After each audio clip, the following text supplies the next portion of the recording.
Welcome back. I'm Tim Adams with Tomato Productions, and this week we're going to be talking about lighting. Now, lighting, it might seem like a no-brainer, but lighting is important in terms of establishing proper exposure. It can set tone. It can establish, a mood if you want. But its very basic use is to provide proper exposure. So I have 3 lights on me. I've got one here that's kind of a warmer temperature, or yellower. I've got one over there, okay, at a little bit further of a distance as a fill light, okay, because this one's going to be creating shadows on this side of my face, so that's going to fill in the shadows. And then I've got one right here that is providing a bit of a modeling light, backlight, hair light, that kind of thing. All right, so I know that you may not be familiar with those terms, but trust me, I'm going to explain them. But first off, let's talk about the kinds of lights that we have.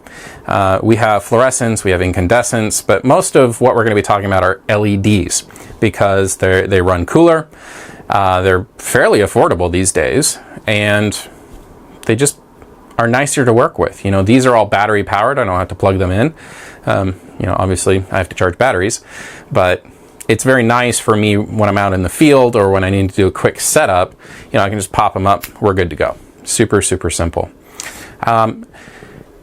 Depending on the kind of video that you're going to do, and a lot of times in marketing video, we're not going to really be focusing or desiring really moody, dramatic lighting.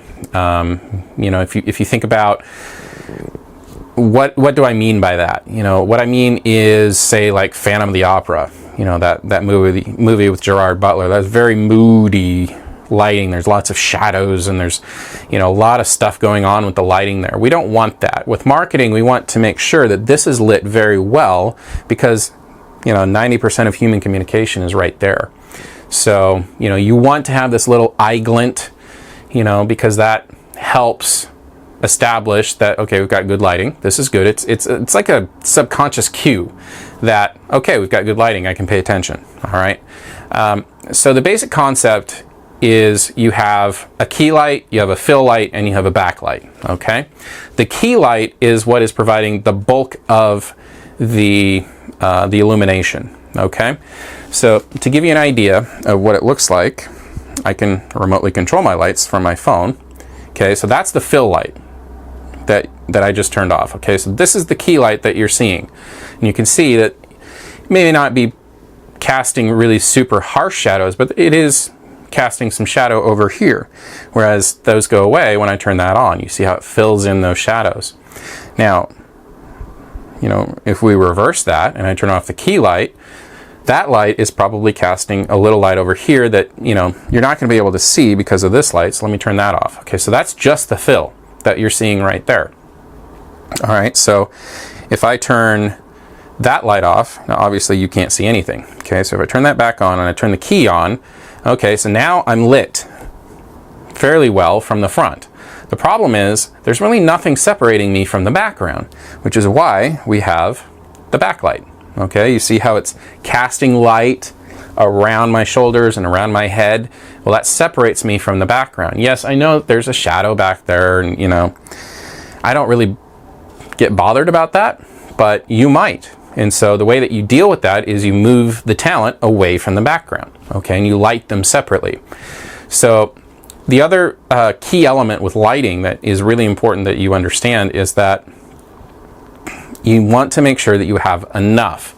And chances are you're going to need more than you might think you do. Regardless of whether you're just doing vlogs at your computer or you're doing a full 3-light setup, you want to make sure that you have enough light because modern cameras require a bit more, especially if you're shooting in HD or you're shooting in 4K like I am.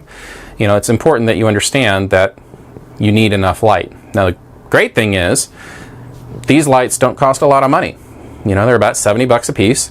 You got to provide the batteries and you got to provide the stands, and they're not, obviously the only ones on the market, but they're the ones that I have chosen and they work really, really well. They're what we call bicolor.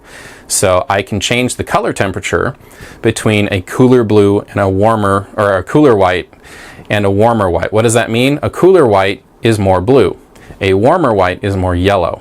And that has to do with a scale that we call the Kelvin scale, and it has to do with what we call color temperature. And we're just not going to get into that because it's not really important enough to get into that right now, because most cameras will have auto white balance, and white balance is really just what does white look like under the given lighting conditions. Okay, so white is going to look different on the camera under this light versus under that light because they're two different color temperatures.